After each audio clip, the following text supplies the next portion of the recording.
Hey there, it's your financial freedom guy, and today I want to dive into artificial intelligence. How's it impacting your path to financial freedom?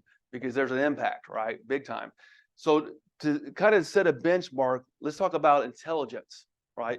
Albert Einstein considered to be pretty intelligent, and by estimates, his intelligence, his IQ was about 150 in a few areas, physics, and maybe there's a few other areas that are adjacent to that. Already AI as an infant is reaching the 160 level of IQ, and not just in a few areas, but all fields known to man, right? And some examples of how this is playing out is, the legal bar is considered one of the most difficult professional exams that we have, and already as an infant, it's passing in the top 10% of outcomes already. So what happens when AI reaches that kindergarten developmental level? What happens? What is that going to be like? So to paint a broader picture on the AI environment, it's not going to be one AI, one central brain. Instead, there's going to be the emergence of different AIs. For example, you're going to have your personal AI to help you be more effective, more efficient. In addition, your personal AI is going to protect you from the cybersecurity risk of other AI. That's going to be a dynamic, changing world. If you're in a company, your company is going to have its private AI. You might be in a community that has a different private AI. Countries will have multiple forms of AI. Some of it will be public, some of it will be private. And then you'll have the public AI like ChatGPT that's ambiguous and out there for everyone to use. So each of these AIs is going to have a different personality, a different structure. There's going to be some different aspect to it that's going to play out in how it interacts with you and other AI, quite frankly, other AI globally. So if you think there's not going to be a major shift in work, think again.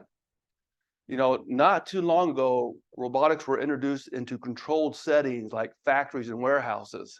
And for those of us who paid attention, there were jobs, labor jobs, a significant portion of that was eliminated forever. Those people did not retrain. Those people did not find other things to do in a factory. It was literally optimize people out, right? And people, there's a fixed mindset. Many people have a hard time getting on the next train to do something remarkable. So by I don't know, I'm gonna put it out there. I estimate that we can argue about when. Is it 3 years out, 5 years out, or 10 years out? We can argue the when, but as far as the what, I'm going to argue that 70 to 80% of all work done through a computer is going to shift to AI. And it's going to eliminate the people who are doing that work, especially people that are doing task level work. You think about architectures, paralegals, accountants, scientists. Already there's phenomenal examples of AI as an infant eliminating the task level work for people, right? So at some point, right now, there's in processes and developing outputs, there's people involved at different milestones. Increasingly, the AI is going to connect to other AI. And each time it does that, it's going to become more efficient. It's going to move faster. Right now, things are still moving at the speed of human. But what happens when AI is working with other AI to move at the speed of AI? What happens then, right? At some point, there's going to be a tipping point where there's more AI to AI collaboration, fewer people milestones to slow it down. And at that point, it starts to really accelerate at machine speed, AI machine speed, which is well beyond what my thinking can keep up with. So that's the 80%, 70, 80%, jobs eliminated. What about the other 10 to 20%? Maybe it's 30%. We can argue the ratios.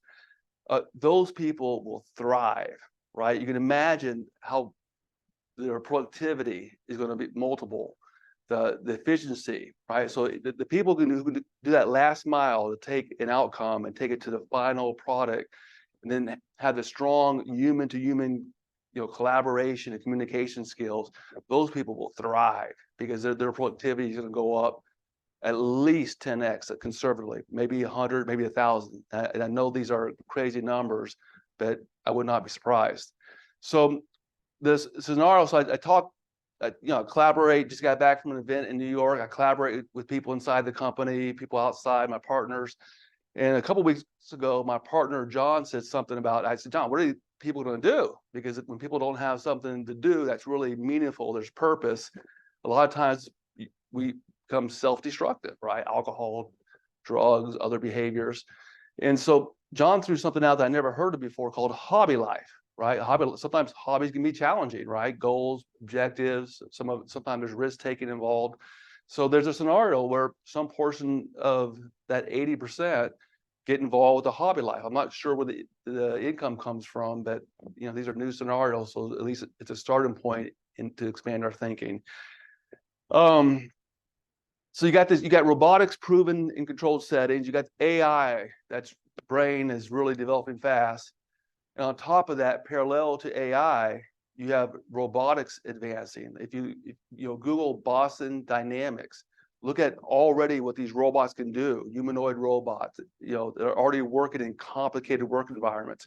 They're stronger than humans, faster, more agile. They don't have the people problems.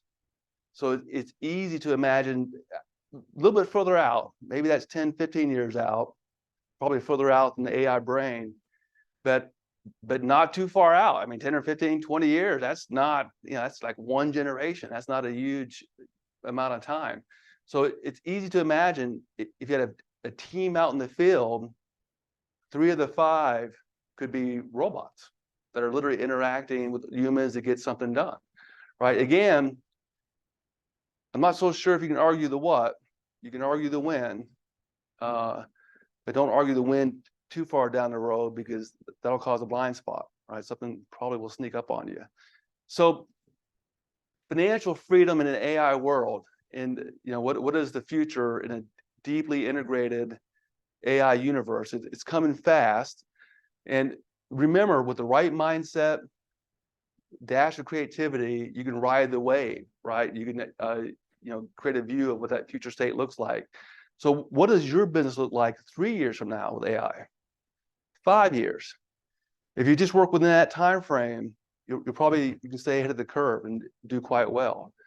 So what are you doing to lead the way? I have ideas about how we lead the way, including curiosity teams to explore how other people are using AI, how we can use AI, how our software is integrating AI. So curiosity teams is to go do some R&D, do some thinking, go outside the box, right? Then based on what you see is coming down the road, build it into your roadmap, build it into your playbooks. So what are you doing to lead the way in AI so that it's an advantage versus something that's going to roll you over? So what are you going to do? And I look forward to our next discussion about financial freedom.